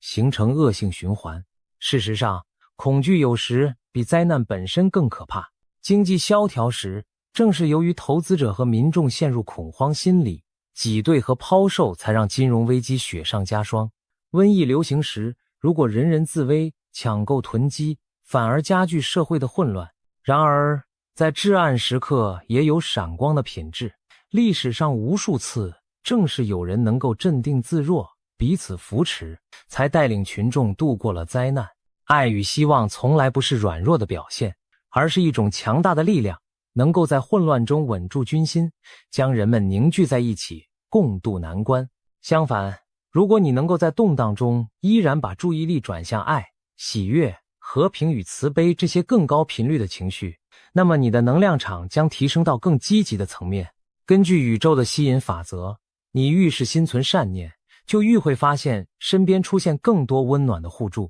奇迹般的转机以及令人欣慰的希望。这并不是说光凭冥想爱与和平就能立刻阻止战争或地震的发生，但至少在每一个当下，我们可以选择不被恐惧吞噬，而是努力成为黑暗中点亮蜡烛的人。正如黑夜里微弱的烛光也能带来光明，只要有足够多的人保持在爱与觉知的频率，整个人类的集体意识就会随之转变，未来的走向也将因此不同。帕姆的预言既惊世骇俗，又蕴含希望。他告诉我们，一场巨大的考验正逼近，但那并非世界末日的绝望终章，而更像是破晓前的最后黑暗。所谓不破不立，正是在彻底的破旧之后，创新的萌芽才能茁壮成长。我们可能会经历前所未见的大浩劫，战争的阴云，政权的倾覆，经济的震荡，自然的咆哮。这一切看似把人类推向悬崖，但同时我们也将见证前所未有的新生。真相大白，谎言体系瓦解，专制垮台，人民重新掌握自己的命运。科技突飞猛进，为我们带来前所未闻的便利与可能。人们灵性苏醒，开始以全新的视角审视自我与宇宙。也许未来某一天，当我们回望2026年，会发现那一年的事件充满悖论，毁灭与创造仿佛同时降临人间。一方面旧世界在崩塌燃烧，另一方面新世界在萌芽茁壮，正如凤凰涅槃须先浴火。我们的文明或许也要经历一次浴火重生。当灰烬冷却，我们终将在废墟之中开创新的纪元。想象一下，那时的世界，或许国家不再由集权者说了算，而是由觉醒的民众共同做主。或许我们彼此沟通不再有语言的障碍与误解，因为心灵已相通。或许能源和科技的进步让每个人都过上了充足而自由的生活，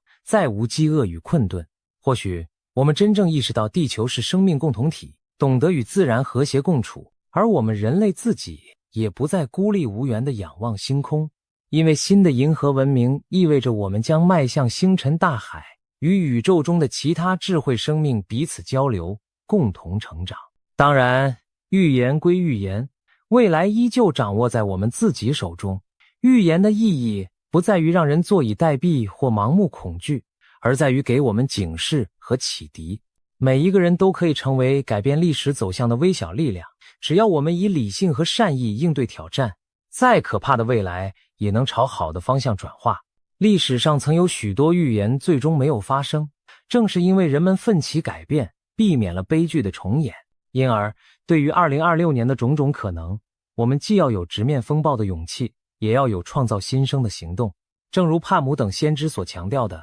希望与爱是人类最强大的武器。只要我们心怀光明，紧密团结，即便天地巨变，也终将被我们化作走向未来的垫脚石。惊涛骇浪或许就在前方，但彼岸也已隐隐可见曙光。正所谓否极泰来，再漫长的黑夜也终有尽头。让我们拭目以待，用智慧和爱去穿越这场2026年的风暴。因为风暴过后，迎接我们的将是一个前所未有的新世界。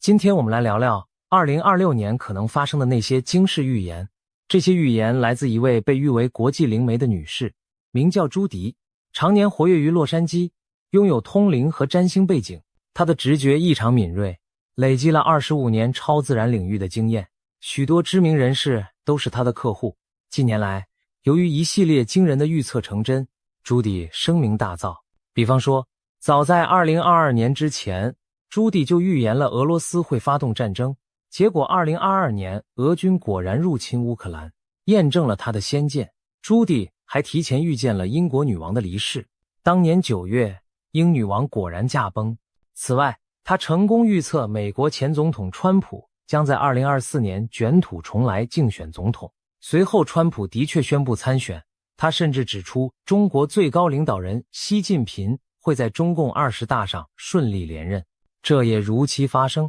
随着一桩桩大事被他言中，朱迪获得了神准通灵师的美誉。如今时针指向即将到来的2026年，朱迪最新发布的一系列预言更是让人瞠目结舌。他认为2026年将是充满巨变和震荡的一年，世界格局可能出现大洗牌。在这份惊人的预言清单中，既有牵动亚太安全的台海局势走向，也有中国领导人习近平的最终命运，还出现了世界大国领袖遭遇暗杀的震撼场景。整个世界秩序可能因此重新排列组合，更有一长串自然灾难和异象将接踵而至。接下来，我们就深入探讨朱迪对2026年的这些主要预言，看看其中隐含了哪些令人不寒而栗又发人深省的讯息。首先，让我们从亚太焦点，也就是台海局势谈起。朱迪在预言中指出，2026年的台湾海峡局势虽然依然紧张，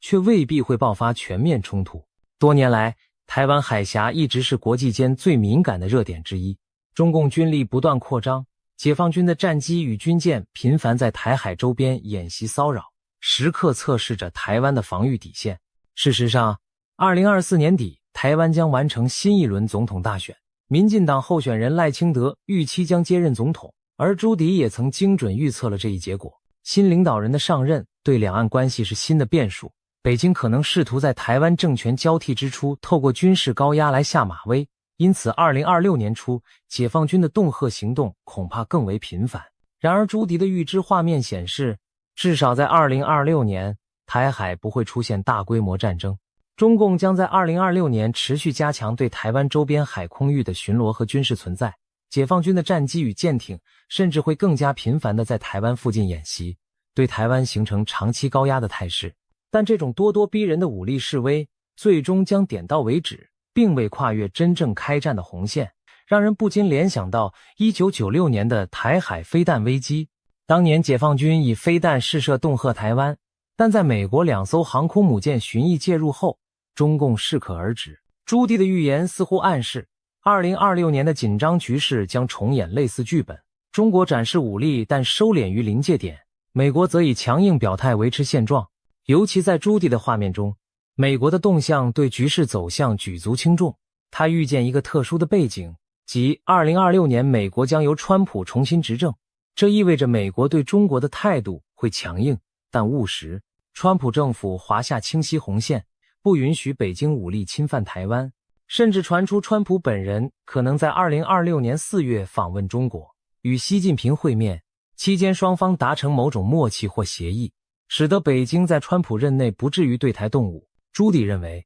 只要美中之间保持一定程度的沟通与交易，北京就会暂时收敛，在台湾问题上避免直接触发与美国的全面冲突。换言之，2026年的台海局势虽然持续紧绷，军事挑衅此起彼伏，但真正大战一触即发的危机将被国际力量所遏制。然而，这种不战不和的局面对台湾而言仍充满压力与挑战。朱棣提到，北京在经济和外交上也会对台湾加大打压力度，比如透过贸易制裁、阻挠台湾参与国际组织等手段来孤立台湾。不过他强调，这些手段对台湾核心产业的影响相当有限，特别是台湾最关键的晶片半导体产业，尽管面临来自大陆的掣肘，预计仍将正常运转，继续在全球科技供应链中扮演不可或缺的角色。换句话说，中国对台湾施加的经济与科技限制无法真正摧毁台湾的产业优势，台湾经济仍将保持韧性。面对高压威胁，台湾民众也展现出坚定不屈的意志。政府积极强化防务部署，争取更多先进武器，同时全社会提高警觉，频繁演练各种防空、防灾措施，以备不时之需。可以说，台湾将在风雨飘摇中锻炼出更强的生存能力，继续在夹缝中坚毅前行。值得注意的是，朱棣在预言台海局势时，还透露了一桩令人匪夷所思的神秘现象。他表示，2026年，人类可能会目睹海洋深处出现一系列诡异的绿色光体，就好似一支潜伏于深海的绿光舰队在暗潮下穿梭。这些绿光物体并非任何常规船只或自然现象，被视为某种不明物体，极可能与外星智慧的活动有关。更惊人的是，他警告这些海底的绿色光点，未来恐会对美国的国家安全构成威胁。试想，在紧张对峙的台海周边海域，除了人类的军舰潜艇之外，若还潜伏着未知势力的神秘舰队，将会给台海局势平添多么扑朔迷离的变数。如此场景，恐怕连美国太空总署、NASA 等权威机构目前都讳莫如深，不敢轻易公开谈论。但朱棣的预言已经抛出了一个引人深思的问题：难道在台海波涛之下，还隐藏着我们未解的秘密？谈完台海，我们再把目光转向北京的中南海。朱棣的预言清单中，一项引人注目的内容，就是中国最高领导人习近平在2026年前后的命运走向。在现实中，习近平自2012年接掌中国以来，打破了中共领导人任期和年龄方面的惯例。他废除了国家主席的任期限制，并在2022年成功连任第3个任期，一路集权至今，成为中国执政时间超过10年的强势领袖。然而，习近平会一直掌权下去吗？朱棣给出了他的答案。根据预言，习近平可能会在未来2年内逐步退出最高权力的位置。朱棣具体提到，中共第21次党代会将于2027年召开，届时习近平将年满74岁，已经超过党内7上8下的非正式规矩，意指中共高官年逾70岁需退位，这形成了一道隐形的年龄门槛。朱棣预见习近平和另一名中共要员蔡奇很可能会在21大之前选择退居二线或者转换职务，把权杖交给新一代领导人。也就是说，到2026年接近尾声时，习近平的政治生涯或许已进入倒计时阶段。那么谁可能接班呢？预言中浮现了一个名字，就是尹洪。尹洪现任地方大员，曾主政上海市委，被视为习近平信任的中生代之一。在朱棣的远见里，尹洪有望在未来跃升为中共最高领袖的人选之一。此外，一个备受关注的名字也出现在朱棣的预言中，这个名字就是胡海峰。胡海峰是前国家主席胡锦涛之子，目前担任地方官职。朱棣暗示，胡海峰将来有可能获得更高的政治地位，成为中共权力舞台上一支不可忽视的力量。如果这些预言成真，中共内部将上演一场新老权力的交接，延续10多年的习近平时代也将告一段落。要知道，习近平在位期间大力反腐，清洗政敌，修改宪法集权，确立了他在体制内的绝对核心地位，如今却可能因年龄和内斗压力不得不放权。这个转折本身就极具戏剧性。朱棣进一步指出，在通往权力交接的过程中，习近平可能会遭遇健康和内部压力的双重问题。他的预见显示，2026年前后，习近平因中共内部权力斗争和沉重的执政压力，身心状况会出现一些警讯。他今年频繁更换亲信官员，例如近来外长和国防部长接连突然遭免职，引发外界揣测党内暗流涌动。朱棣认为，2026年左右，习近平可能不得不将更多日常工作授权给亲信去处理，他本人出席公开活动和高层会议的频率将降低，更倾向透过书面指示遥控政务。这或许是他在高层博弈加剧情况下的一种折中保全方式，暂时隐身幕后，减少露面，以避免成为矛盾焦点，同时保全自身。事实上，2022年中共20大前后，国内外就曾盛传习近平健康不佳乃至发生政变的谣言，虽被证实是虚惊，但也反映出他处境的敏感。如今朱棣预见的这种高处不胜寒的迹象，更让人感到，哪怕权倾一时的强人，终究也有功成身退的一天。如果朱棣的预言可靠，那么2026年对中国政坛而言将是历史性的一年。一方面是习近平统治篇章的落幕，另一方面是新势力的崛起。试想，习近平这位自21世纪第2个10年以来中国最具权势和影响力的人物，可能在短短2年内慢慢淡出权力核心，这对中国乃至全球政局的意义都将非常深远。届时，北京高层的每一丝动向都将牵动各方神经，谁将接班，政策路线会出现什么变化，中国社会将如何适应后习时代，这些问题目前都笼罩在未知之中。但朱棣的远见至少提供了一种可能，习近平的结局也许不是遭政变推翻或意外身亡，而是随着年岁渐长和党内压力增大而有序淡出，把位子让给继任者。如果这种相对平稳的过渡能够实现，对中国而言或许是一种幸运，意味着权力交替将在体制内完成，而不以剧烈动荡的方式上演。无论如何，2026年的中南海风云注定不会平静，全世界也将密切注视这个东方大国最高领袖的未来走向。除了国家间的博弈和领导人的兴衰沉浮，朱棣的预言中还出现了一幕令人震惊的场景，一位举足轻重的世界大国领袖将在2026年遭遇暗杀袭击。这则预言无疑让人倒抽一口冷气。历史上，刺杀国家元首或政府首脑的事件虽然罕见，但每一起都对国际局势产生巨大冲击。若真有大国领袖在2026年遇刺，势必震动全球神经。朱棣并未明确指出这位遭暗杀的领袖是谁，也没有透露事件发生的地点和细节。我们不妨大胆推想几种可能。从国际影响力来看，美国、俄罗斯、中国这三个超级大国的领导人，若有一人在此期间遇刺，无疑称得上大领袖级别的震撼。从地缘政治的敏感度来说，俄罗斯总统或美国总统，甚至中国最高领导人，一旦遭遇此劫，都将引发不可预料的后果。例如，如果是俄罗斯总统普京遭到暗杀企图，俄罗斯国内政局可能巨变，乃至影响正在进行或刚结束的战争走向。如果是不久后上任的美国总统遇刺，美国政治体系和社会都将经历滔天巨浪，全球盟友也会陷入恐慌。至于中国领导人如果遭袭，更是几十年未见的巨变，会令世界对中国政局的稳定性产生极大疑问。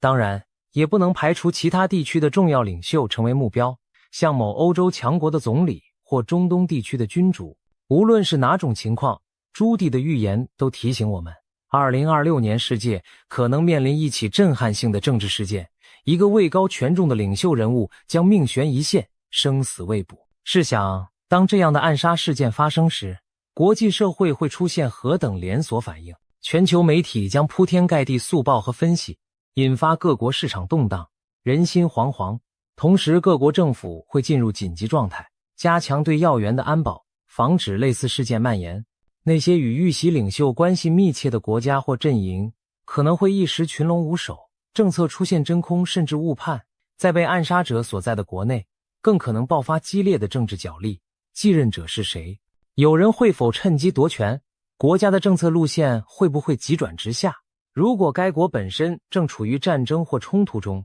领袖遇袭更可能导致局势失控，比如军方强硬派可能发起报复性的极端行动。朱棣的预言让我们回想起1991年的一幕，当时苏联国防部长等强硬派发动政变，软禁了总统戈巴契夫，引发莫斯科紧张对峙。而在苏联解体前夕，时任俄罗斯总统的叶利钦甚至担心自己会遭暗杀，以致随身携带手枪防身。这些历史片段提醒我们，当一国最高领导人面临生死危机时，往往是整个国家甚至世界局势最动荡凶险的时刻。2026年若真如朱棣所示，上演这样惊心动魄的一幕，世界将重现现代史上罕见的巨变时刻。顺便一提，近年来小国也发生过此类剧情。2021年，海地总统莫伊兹在官邸遇刺身亡，导致国家陷入长期混乱。可见，哪怕是中小国家的领导人被暗杀，都足以造成巨大动荡，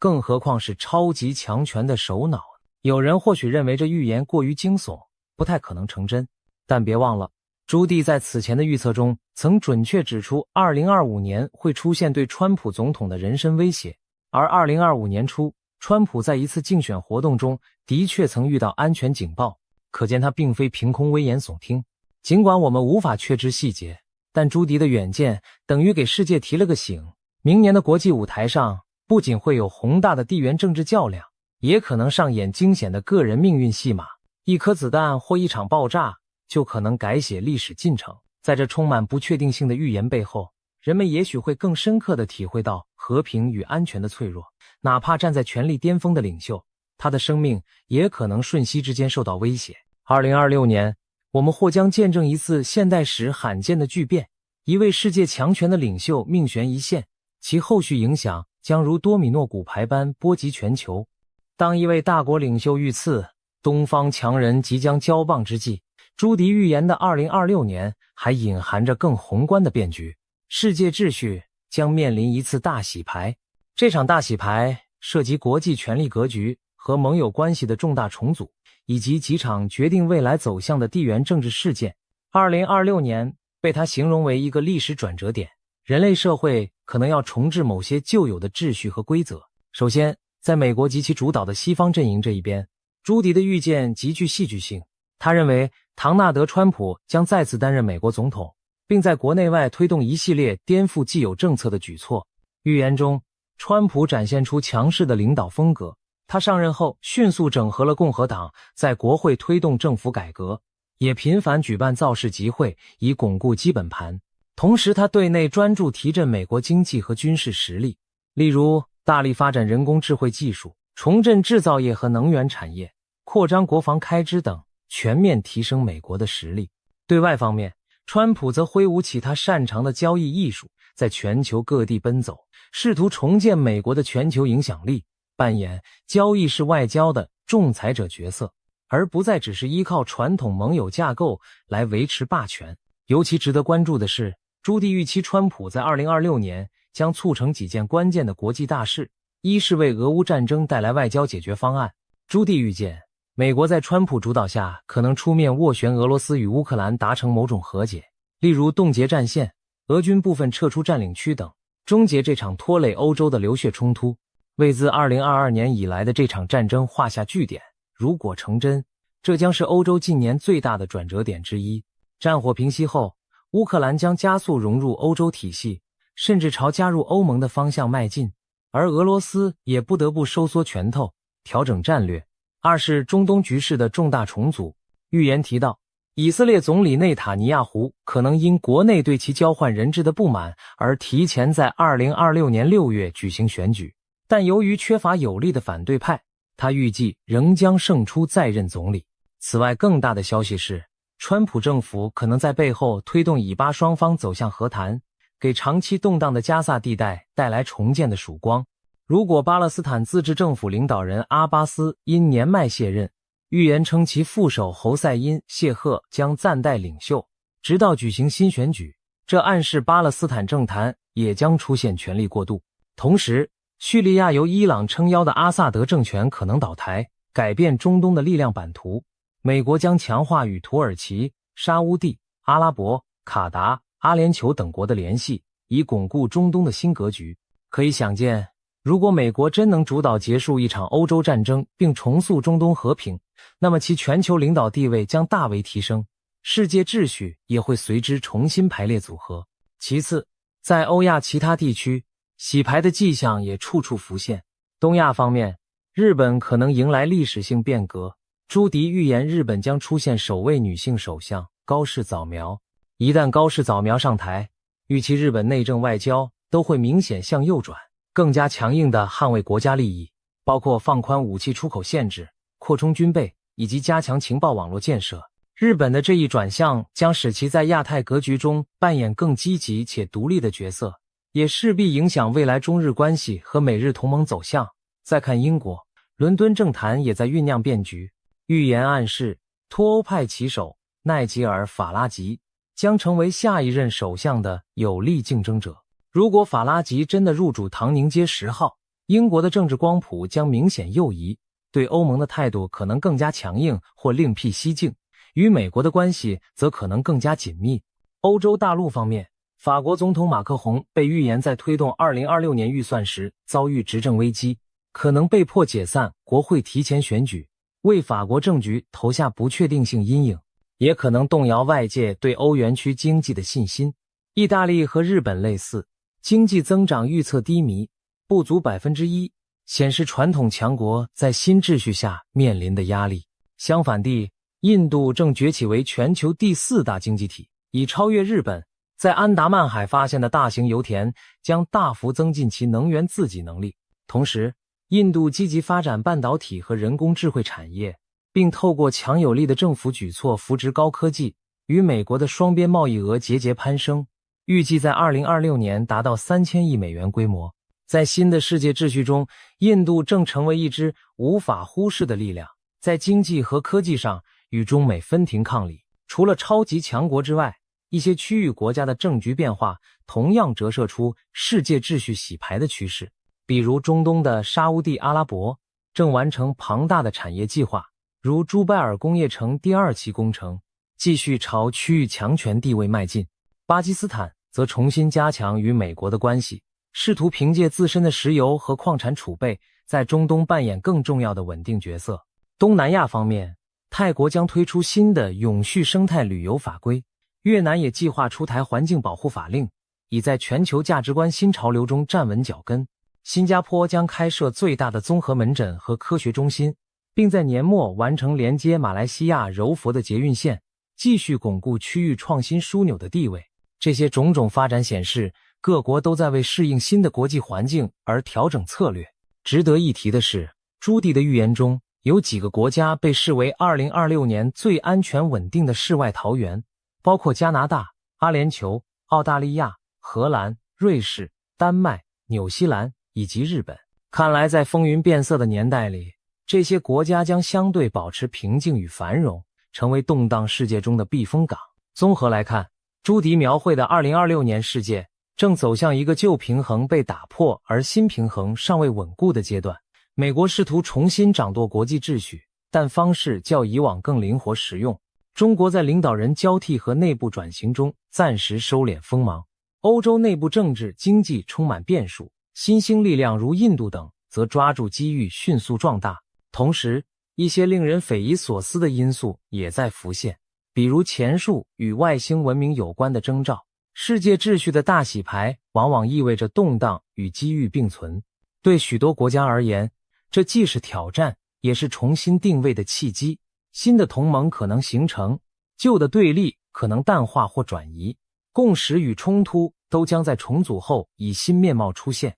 大体而言，朱棣眼中的2026年世界轮廓大致如下：美俄握手言和，中东重归稳定，中美重新谈判，欧亚权力消长，新势力崛起。许多情节磅礴存在于昨日还令人难以置信的剧本里，然而一旦预言成真，无数普通人的生活将被改写。对于身处这场巨变中的我们而言，也许要等到亲历其境，才真正理解这场秩序洗牌的意义和代价。每一代人或许都会见证一次世界的改组，而2026年或许正是我们这一代的分水岭。如果说上述政治预言已经够让人心惊，那么朱迪对2026年的灾难清单更是让人不寒而栗。他的远见中，2026年地球将遭遇一连串极端天灾与异象，考验人类社会的韧性。我们不妨按类别逐一梳理这份灾难清单。首先是来自太阳的威胁。朱迪预警2026年太阳活动将异常活跃，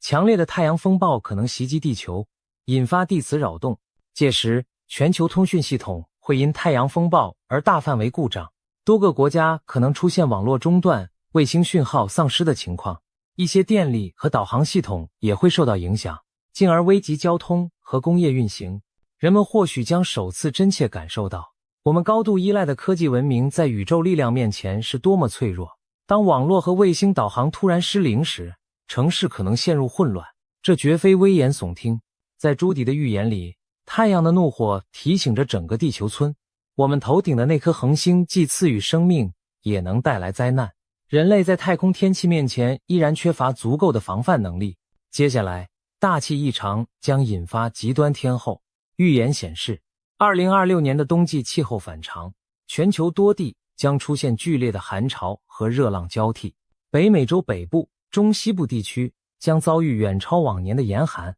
狂风呼啸，大雪封门。一些平日温和的地区也将被寒气笼罩。同时，东亚和欧洲部分区域却可能相对暖或少雪，气候模式大乱。而在夏季，欧洲的西班牙、葡萄牙等国将经历破纪录的热浪炙烤，酷暑引发干旱和野火。意大利则可能持续干旱少雨，农作物欠收。全球气候磅礴，愈发两极化，异常高温和严寒在不同地区此起彼伏。气象混乱的一年将对各国的能源供应、农业生产和民生造成严峻挑战。随着大气动荡，风暴与洪水也接踵而至。朱迪的清单中明确提到，2026年将有毁灭性的热带气旋侵袭亚洲，台湾、菲律宾和中国东南沿海将遭受超强台风的正面攻击，狂风暴雨所到之处，基础设施和城镇建筑将受到严重破坏，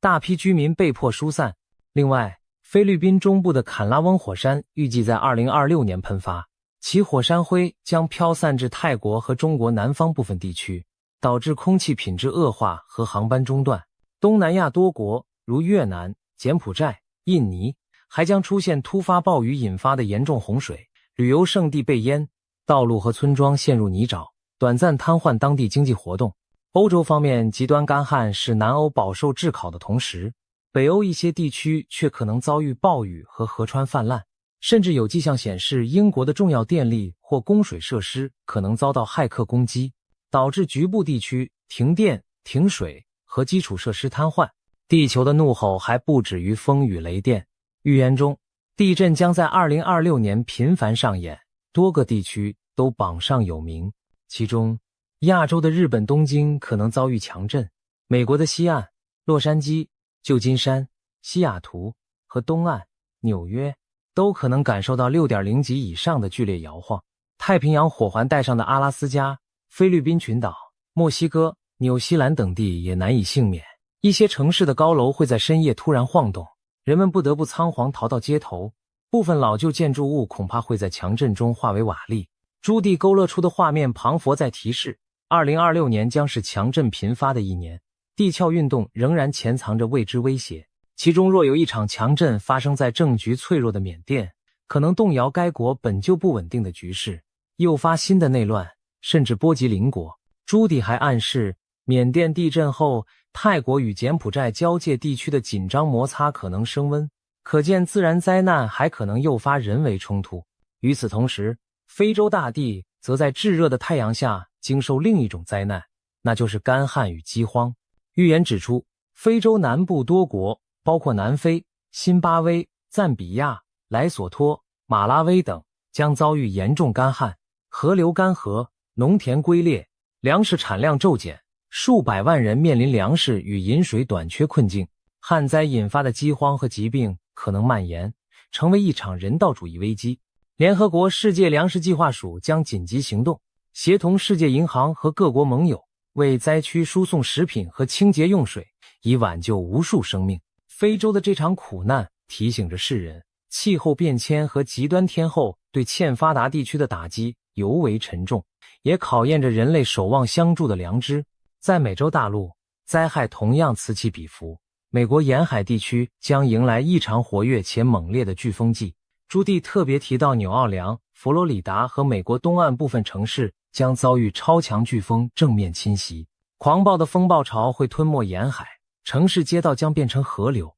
电力通讯中断，大批民众被迫逃离家园。而令人意外的是，一向少受飓风影响的美国西岸加州，今年也可能经历残余飓风或热带风暴带来的强风豪雨。与此同时，加州、加拿大西部、澳洲等地则进入更加严重的野火季。夏秋时节，干燥的植被在闪电或人为因素下被点燃，火蛇吞噬大片森林和社区，浓烟遮天蔽日，空气中弥漫刺鼻的焦味。消防员日以继夜地奋战，但长期干旱令野火一发不可收拾。这些景象几乎成了近年的常态，2026年恐怕也难以幸免。同时，热带气旋和季风雨还将导致全球多地发生洪水泛滥，日本、菲律宾、加勒比海诸国、墨西哥都被预言在洪灾名单上。从亚洲到美洲，无数城镇居民不得不为躲避洪水而举家迁移，